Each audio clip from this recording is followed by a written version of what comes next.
À la une de cette édition du journal en Ituri, les FARDC ont mis la main sur un réseau de ravitailleurs de la milice CRP de Thomas Lubanga. Le groupe a été présenté au gouverneur militaire à l'auditorat militaire. Et quelle stratégie pour résorber le chômage des jeunes en RDC? L'emploi des jeunes reste un défi persistant qui nécessite la participation de toutes les forces. À Kinshasa, des initiatives associatives viennent en aide au programme gouvernemental pour renforcer l'employabilité de cette classe sociale. Vous le verrez dans ce journal. Et l'instauration des cantines scolaires dans les écoles congolaises n'est plus qu'une question de temps. Le document de la stratégie nationale de l'alimentation scolaire en RDC a été validé ce samedi. Ce projet du gouvernement verra le jour grâce à l'appui du PAM principalement. Bonsoir à tous et bienvenue dans ce journal. On commence par la déclaration de principe liant le gouvernement congolais avec les rebelles de la FC M23. Les réactions continuent au sein de la classe politique congolaise. Réunis ce samedi pour une réunion, le rassemblement des compagnons d'Étienne Tshisekedi pour le changement et le progrès social a procédé à l'examen et à l'analyse de cet accord pour le RCET-CPS de Jean-Lucien Lisanga Bonganga. Cette déclaration ouvre la voie au retour d'une paix définitive. Le rassemblement des compagnons d'Étienne Tshisekedi pour le changement et le progrès social, RCT-CP a suivi attentivement l'évolution du processus de Doha qui, à mi-parcours, vient d'aboutir à la signature le 19 juillet 2025 d'une déclaration de principe liant le gouvernement de la République démocratique du Congo et les rebelles de l'AFC-M23. À ce sujet, le rassemblement des compagnons de Etienne Tshisekedi pour le changement et le progrès social s'est réuni ce samedi 26 juillet 2025 en vue d'examiner et d'analyser la dite déclaration de principe.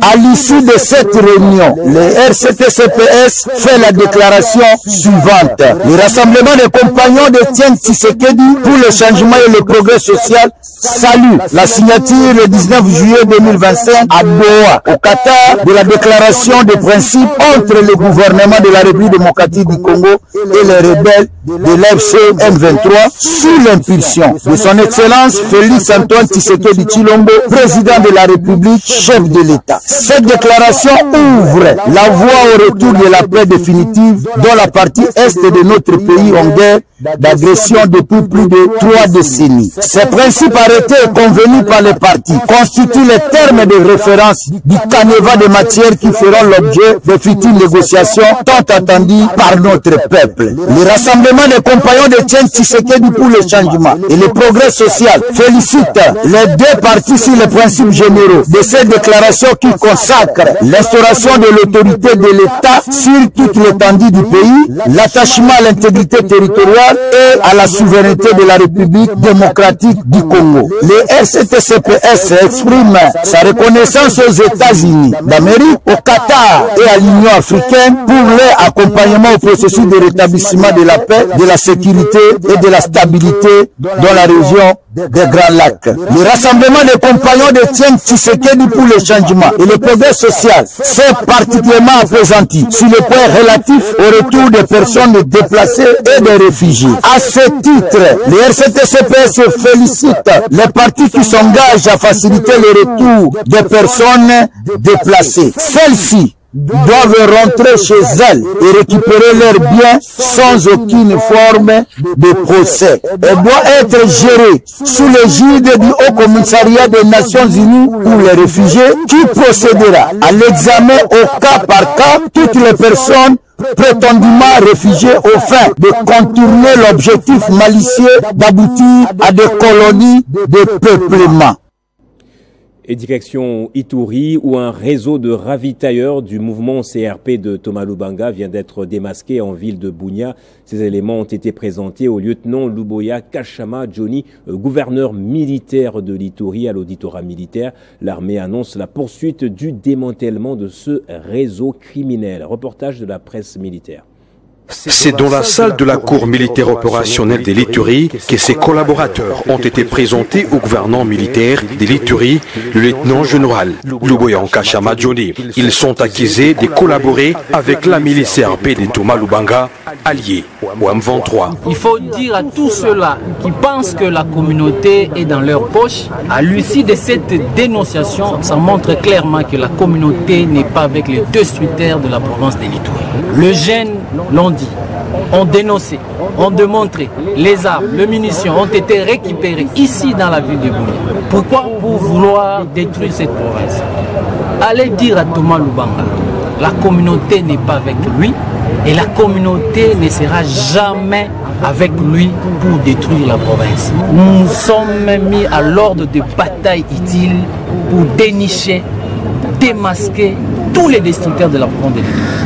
Partout où vous êtes commerçant, vous êtes motard, mais si vous êtes dans ces complots, on va vous démasquer l'un après l'autre. L'armée congolaise en Ituri affirme que d'autres arrestations pourront suivre. Ainsi, la communauté iturienne est invitée à faire échec à ses plans de déstabilisation. C'est tout un lot de munitions, de jeunes, de commerçants. Un commerçant arrêté, mais lui-même a dit aussi que non, il voulait collaborer avec les forces armées. Voilà les actes patriotiques. Voilà le valeur républicaine que l'Ituri a besoin. Au nom du gouverneur militaire de la province de l'Ituri, les commandants des opérations, lieutenant-général Luboya, nous lançons encore un message à la jeunesse, à la population, de se désolidariser de destructeurs de la province de l'Ituri. De ne pas suivre ceux-là qui ont que l'objectif ultime, détruire la province. Les enquêtes sont en cours. C'est aussi un message. Ne fouillez pas là où vous êtes, restez, on viendra vous attraper. Les plans actuels de la déstabilisation de la province de l'Ituri, attribués à la CRP de Thomas Lubanga, allié au M23, a déjà causé plusieurs pertes en vies humaines dans le territoire d'Njougou. Les opérations militaires sont en cours pour mettre définitivement hors d'état de nuire cette rébellion. À Uvira, le nouveau commandant de la 33e région militaire, le général de brigade Daniel Mwaku Mbuluku, a réaffirmé la détermination des FARDC à défendre l'intégrité du territoire jusqu'au sacrifice suprême. Nommé il y a une semaine, il a échangé avec les officiers et sous-officiers pour leur donner des orientations nécessaires à l'accomplissement de leur mission. C'est le vendredi 25 juillet 2025 que le général de brigade Mwaku Mbuluku Daniel, nouveau commandant de la 33e région militaire, a visité l'état-major du secteur opérationnel Sokola 2. Nous sommes dans la province du Sud Kivu à Uvira. À cette occasion, le général Mweulumbu Evariste, commandant du secteur opérationnel, lui a souhaité la bienvenue avant de convier son hôte au briefing sur la situation opérationnelle présentée par le colonel Pangangili, chargé des opérations. Plusieurs défis ont été présentés au commandant de la 33e région militaire. Ce dernier a pris bonne note tout en promettant que des réponses appropriées seront trouvées. Comme je l'ai dit tantôt, quand je présidais la réunion du commandement et l'état-major de la 33e région militaire, nous tous ici, puisque nous devons travailler en synergie, il faudrait que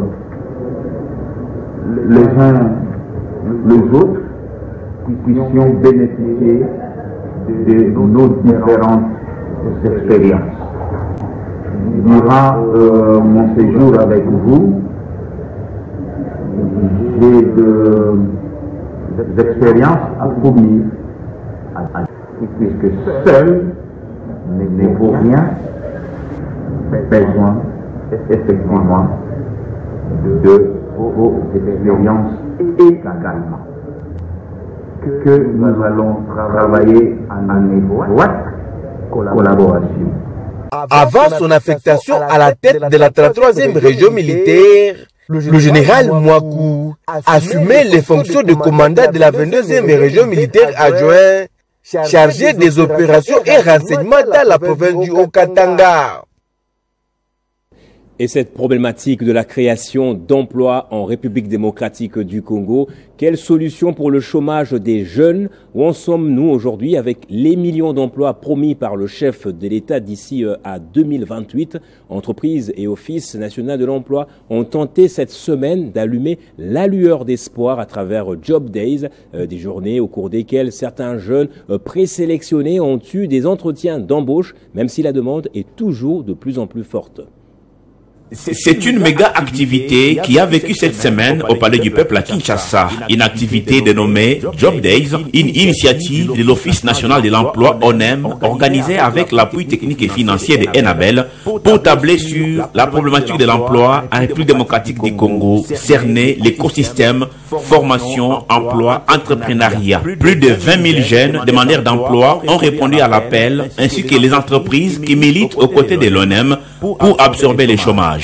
Pendant ces 4 jours, des discussions ont eu lieu en panel, entretien d'embauche avec des candidats présélectionnés par l'ONEM et inscrits sur sa plateforme, ainsi qu'une table ronde pour réfléchir sur les différents défis et des solutions y afférentes. La problématique du chômage des jeunes en RDC est préoccupante. La jeunesse doit retenir que le chef de l'État a pensé à eux. Parce que le chef de l'État a fixé l'emploi comme premier axe de ses engagements. Et voilà que les jeunes ont répondu spontanément. Donc les jeunes sont en quête d'emploi et le gouvernement est très attentif. Et c'est la volonté exprimée, matérialisée par l'Office national de l'emploi de pouvoir les appeler à venir valoriser leur CV. Parce qu'ils sont compétents, mais beaucoup ne quittent pas leur maison. Ils n'ont pas le courage d'aller eux-mêmes chercher l'emploi. Nous avons des emplois créés, mais on ne peut pas s'hasarder à les publier maintenant parce qu'ils doivent passer par une procédure de certification. Comme je l'ai dit dans la salle, pour savoir combien d'emplois existent, il faut d'abord qu'on ait un fichier national. Il ne faut pas se valer la face. Donc il faut d'abord qu'il y ait un fichier national de la population, que de cette population-là, l'ONEM va vous dire combien de Congolais travaillent, et de ce deuxième palier, on peut vous dire en 5 ans combien on aura créé. La grande question est comment concilier la formation reçue avec les vraies compétences recherchées par les entreprises. Le directeur des cabinets adjoints du ministre de l'Emploi et du Travail, qui a piloté ces réflexions, a, avant de clôturer ces Job Days, encouragé toutes les parties prenantes à multiplier ce genre d'activités qui, justement, répondent à la vision du chef de l'État, Félix Antoine Tshisekedi Tshilombo, à savoir créer beaucoup plus d'emplois d'ici 2028. Et Lubumbashi, l'Office congolais de contrôle, a réuni ses cadres du Katanga pour une évaluation rigoureuse du premier semestre. Pendant 5 jours, transparence et exigence ont guidé ces travaux sous la conduite de Paulin Kasereka Kamua, directeur provincial adjoint. L'OCC y a réaffirmé son rôle de vigile public au service de la transformation nationale. À Lubumbashi, dans la salle de réunion GLM de l'Office congolais de contrôle, une importante rencontre s'est tenue du 21 au 25 juillet 2025. Pendant 5 jours, les cadres et agents venus de l'Ikasi, Kalemi, Kasumbalesa et de l'aéroport international de la Loano ont répondu à l'appel du directeur général, le docteur Étienne Chimanga, pour participer à ces travaux. Supervisé par le chef de direction provinciale Paulin Kasereka Kamua, ils se sont réunis pour évaluer les performances du premier semestre et affiner le plan d'action opérationnel.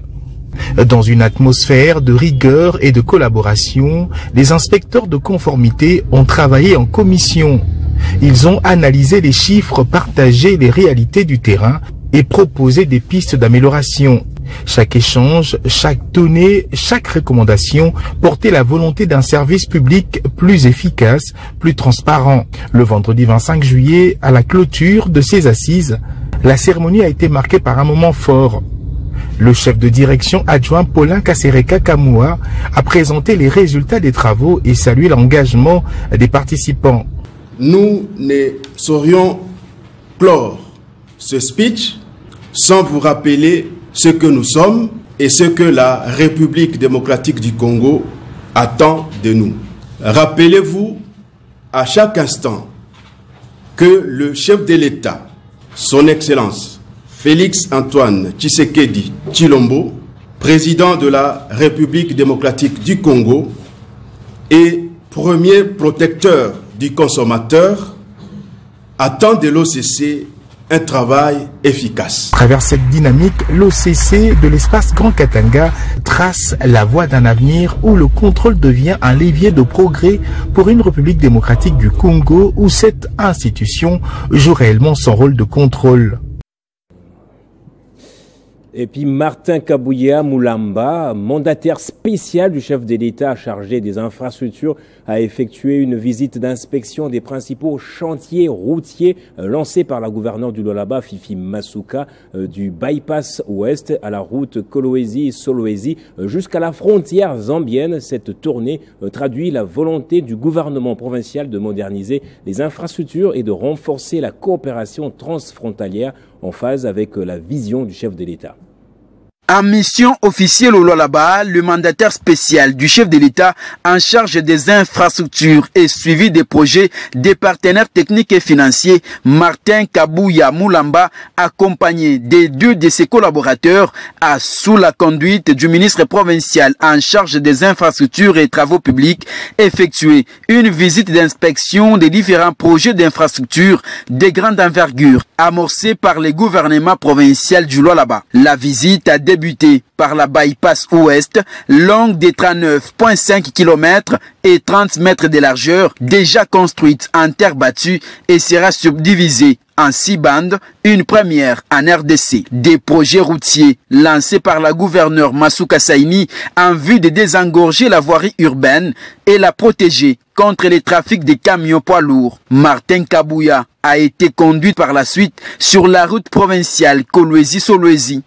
Le ministre Moïse Moukepe Kailou a donné tous les détails techniques concernant cette route déjà construite en béton armé sur une distance de 52 km en 2 bandes de 7 mètres de largeur sur les 74 km qui l'amènent jusqu'à Sakabinda à la frontière avec la Zambie.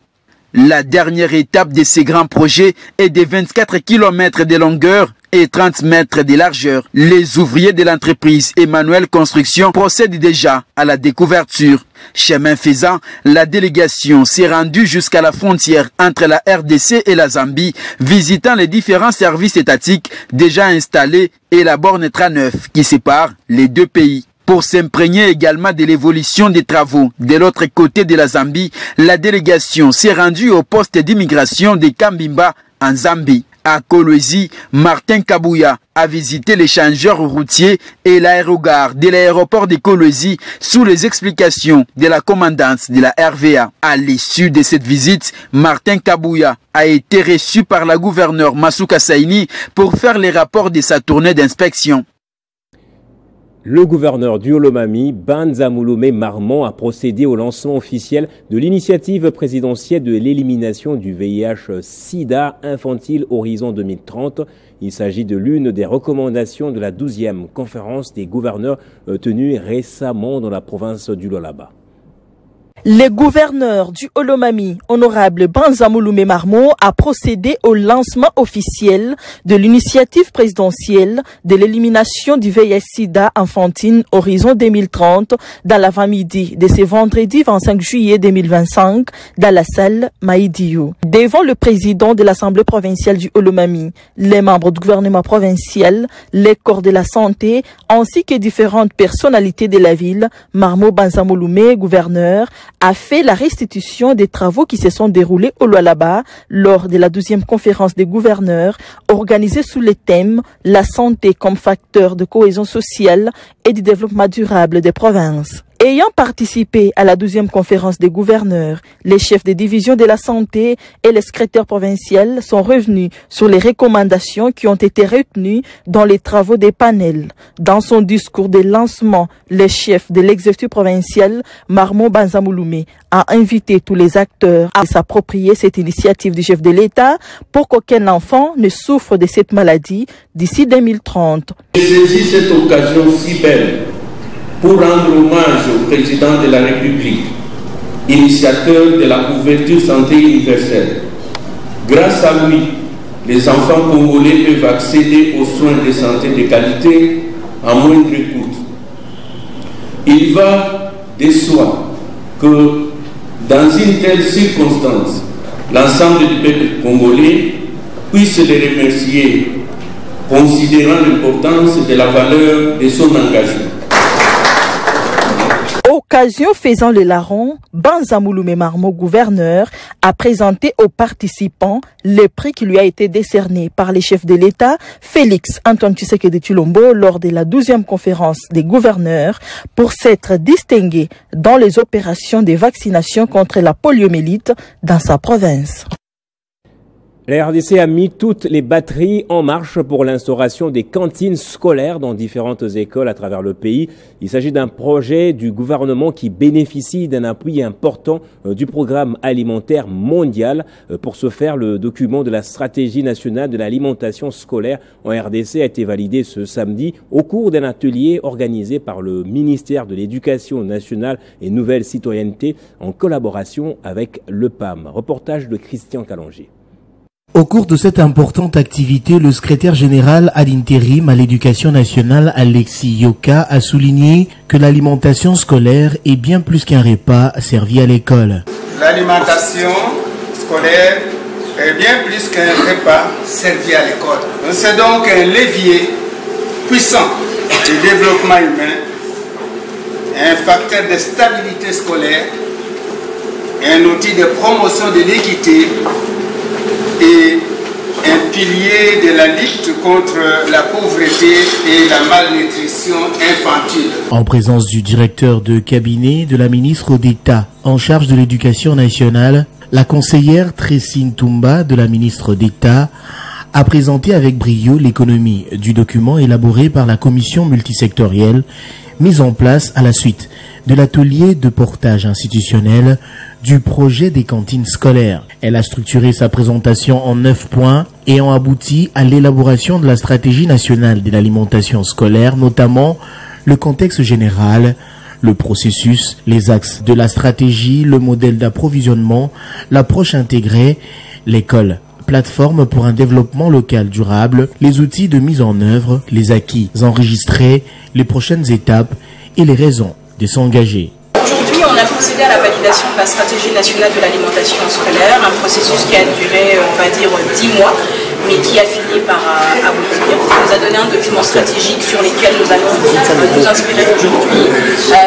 Aujourd'hui, le plus challengeant, ça va être, on va dire, l'opérationnalisation des cantines scolaires, parce qu'on est dans une logique où, à partir de la rentrée scolaire de septembre 2025, on aimerait effectivement que le gouvernement puisse prendre en charge la mise en place des cantines scolaires au sein des établissements scolaires. Les parties prenantes dans ce programme des cantines scolaires ont signé l'acte d'engagement traçant la voie de la mise en œuvre de cette réforme majeure initiée par la ministre d'État Raissa Malou de l'Éducation nationale, conformément aux engagements politiques du chef de l'État, Félix Antoine Tshisekedi, de faire de l'alimentation scolaire un levier stratégique pour améliorer la qualité de l'enseignement et renforcer la rétention scolaire en République démocratique du Congo, tout en créant de nouvelles opportunités économiques, surtout dans les zones vulnérables.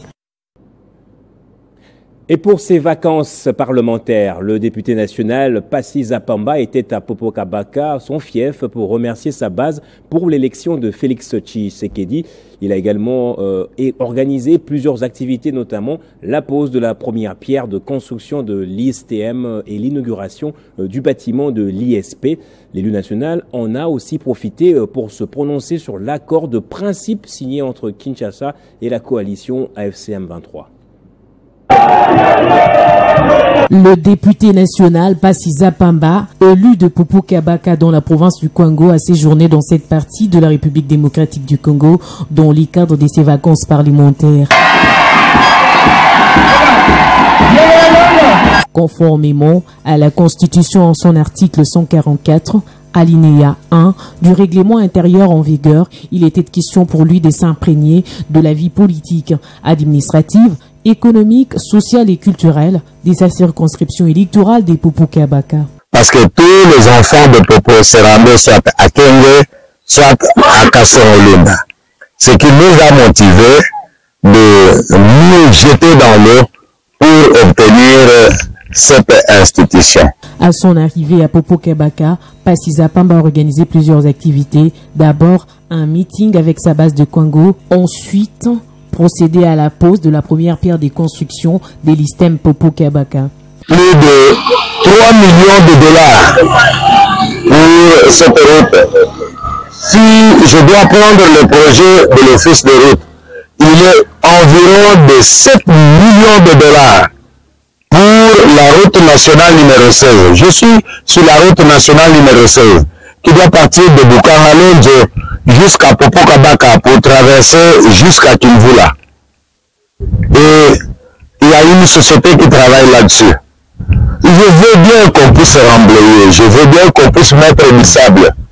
Mais quand madame la pluie arrive, voilà, ça sont les conséquences de la pluie. Comme il ne pouvait pas s'en passer, le lieu de Popokabaka à Kwango a également donné son point de vue au sujet de l'accord des principes signé entre la RDC et le Rwanda, puis remercier sa base électorale pour avoir massivement voté pour les présidents de la République, Félix-Antoine Tshisekedi Tshilombo, lors de la dernière présidentielle. Des moments de partage riches en couleurs entre un digne fils et sa base électorale. Ce dernier a promis d'apporter les desiderata de sa population au niveau du Parlement lors de la présentation du rapport des vacances parlementaires.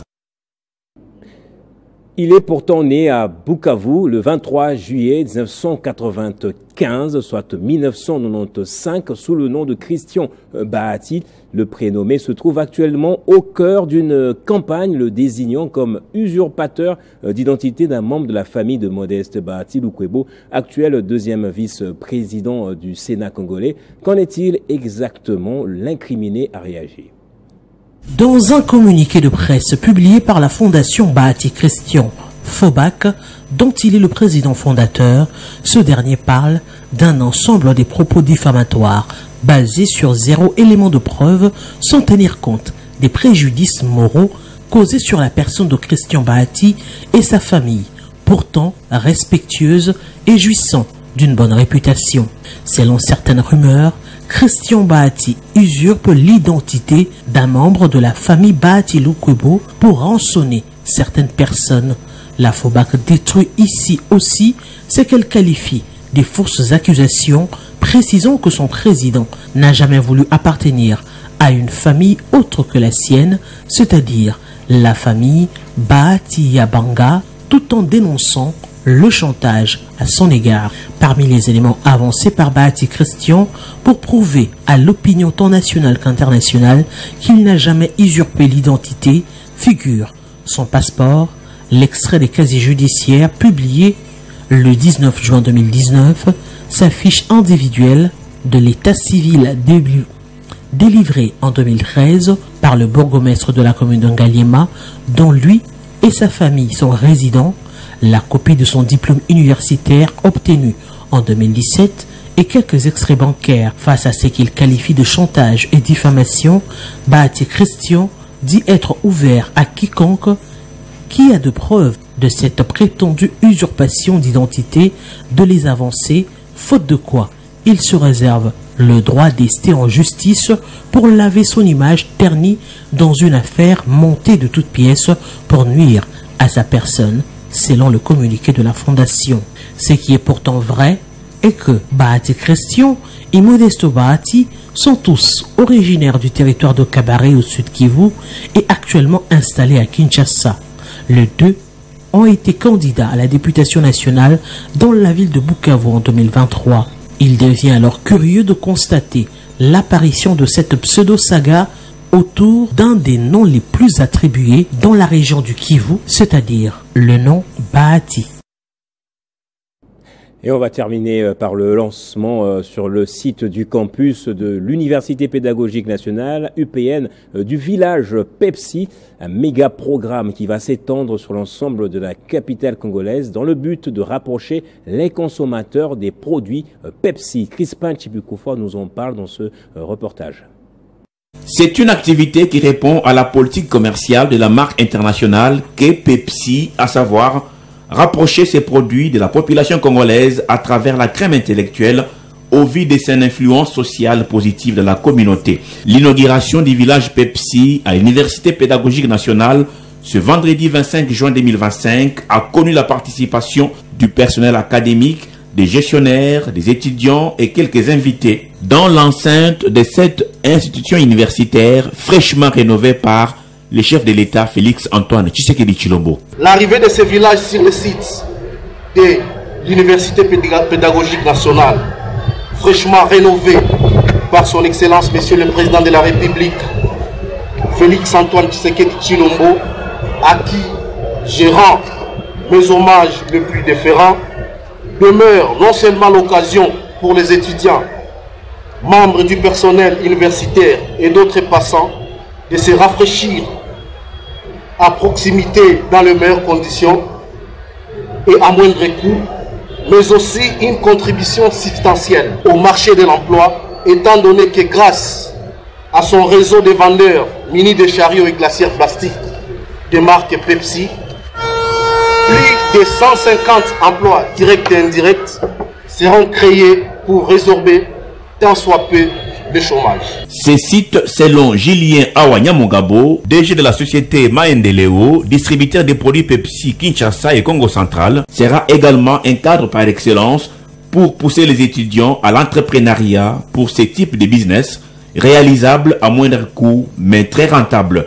Et pour la rectrice de l'IPEN, il s'agit d'un partenariat gagnant-gagnant. Le partenariat que nous commençons aujourd'hui avec Pepsi à travers leur société, la grande société Varum Company, c'est un partenariat gagnant-gagnant. Que la communauté sache que les bénéfices qui seront générés, il y aura 50% pour l'université et 50% pour le représentant de Léo. Ces villages Pepsi seront installés dans d'autres coins de la ville de Kinshasa, notamment sur des sites universitaires. Place au rappel des principaux titres de ce journal à présent. En Ituri, les FARDC ont mis la main sur un réseau de ravitailleurs de la milice CRP de Thomas Lubanga. Le groupe a été présenté au gouverneur de province à l'auditorat militaire. Et quelle stratégie pour résorber le chômage des jeunes en RDC? L'emploi des jeunes reste un défi persistant qui nécessite la participation de toutes les forces. À Kinshasa, des initiatives associatives viennent en aide au programme gouvernemental pour renforcer l'employabilité de cette classe sociale. Et puis l'instauration des cantines scolaires dans les écoles congolaises n'est plus qu'une question de temps. Le document de la stratégie nationale de l'alimentation scolaire en RDC a été validé ce samedi. Ce projet du gouvernement verra le jour grâce à l'appui du PAM. Et c'est donc par ici que va se refermer ce journal, vous l'aurez compris. Merci donc à vous tous pour l'avoir suivi. L'actualité continue sur Télé 50.